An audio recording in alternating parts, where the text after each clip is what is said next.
তার গলায় গামছা পেঁচিয়ে মেরে ফেলে দেওয়ার চেষ্টা করা হয়েছিল। গলায় এরকম দাগ রয়েছে, কালো দাগ রয়েছে। দুলাভাই এবং দুলাভাইয়ের বাবা দুজনে মিলে এই শিশু বাচ্চাকে ধর্ষণ করেছে এবং তার শরীরের বিশেষ অঙ্গগুলোতে ছিঁড়ে ফুড়ে ফেলেছে, কেটে কেটে তছনছ করে দিয়েছে। এবং এই শিশু বাচ্চার যে বোন যাদের বাড়িতে গিয়েছিল, এই ধর্ষক নরপিশাচরা তার বোনকে অমানবিক নির্যাতন করেছে, যারা চলার মতো না।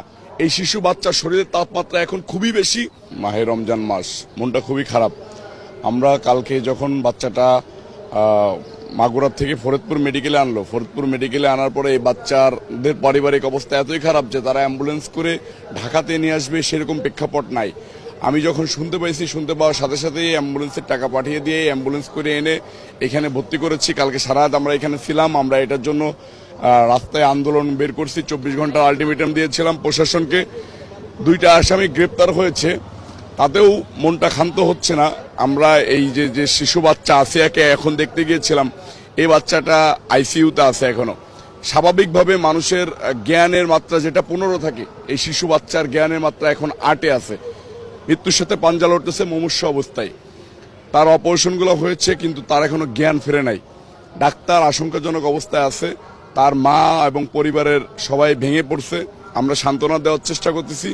এরকম নেক্কারজনক ঘটনা বাংলাদেশের নজিরবিহীন। আমাদের বিএনপির ভারপ্রাপ্ত চেয়ারম্যান তারেক রহমান সাহেব এটার কালকের থেকেই আমাদের সাথে যোগাযোগ করে খোঁজখবর রাখতেছে যে এটা কি প্রতিনিয়ত আপডেট নিচ্ছে আর কি। আমরাও সবাই এখানে থেকে চেষ্টা করতেছি যে যেভাবে ডাক্তারের সাথে যোগাযোগ করে 6টা টেস্ট দিয়েছিল, সকালবেলায় টেস্টগুলো করা হয়েছে। টেস্টের রিপোর্টগুলো এখনো আসে নাই। কিছুক্ষণের ভিতরে রিপোর্ট আসলে আমরা জানতে পারবো, কিন্তু বাচ্চারা এখনো জ্ঞান ফেরে নাই। বাচ্চা মুমূর্ষু অবস্থায় আছে। আল্লাহর কাছে দোয়া করে আল্লাহ পাক রব্বুল আলামিন যেন বাচ্চাটাকে হেফাজত করে। এবং আপনাদের মাধ্যমে সারা বাংলাদেশের মানুষের কাছে দোয়া চাচ্ছি যে এই আসিয়া 8 বছরের শিশু বাচ্চা, ক্লাস 3-তে পড়ে, তার দুলাভাই এবং দুলাভাইয়ের বাবা দুজনে মিলে এই শিশু বাচ্চাকে ধর্ষণ করেছে এবং তার শরীরের বিশেষ অঙ্গগুলোতে ছিঁড়ে ফুড়ে ফেলেছে, কেটে কেটে তছনছ করে দিয়েছে। এবং এই শিশু বাচ্চার যে বোন যাদের বাড়িতে গিয়েছিল, এই ধর্ষক নরপিশাচরা তার বোনকে অমানবিক নির্যাতন করেছে, যারা চলার মতো না।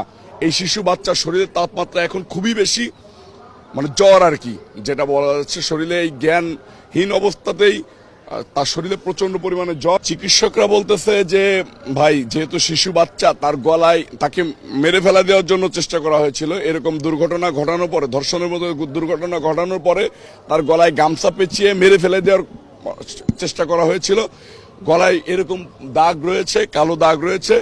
শিশু বাচ্চাটাকে মৃত অবস্থায় তারা ফেলে রেখে গেছে, কিন্তু আল্লাহ পাক রব্বুল আলামিনের ভাগ্যক্রমে শিশু বাচ্চাটা বেঁচে গেছে। এখানে নিয়ে আসছে, এখনো ডাক্তার খুবই আশঙ্কা অবস্থার ভিতরে আছে। মেয়েটার বড় বোনকে, এটা আসলে একটা প্যাথেটিক ব্যাপার। আমরা জানতে পেরেছি যে এই মেয়েটার বড় বোনকে এই যে শ্বশুর এর আগে ধর্ষণ করেছে, কিন্তু গরিব মানুষ, সংসার টিকিয়ে রাখতে হবে, সেটার কারণে এরা আর মুখ খুলে নাই, কথাবার্তা বলে নাই। এইবার এই শিশু বাচ্চা গিয়েছিল তার বোনের বাড়িতে বেড়াইতে যাওয়ার পরে এরকম একটা ঘটনা ঘটাইছে। এর মেয়ে দুলাভাই এবং শ্বশুর দুজনকে গ্রেপ্তার করা হয়েছে।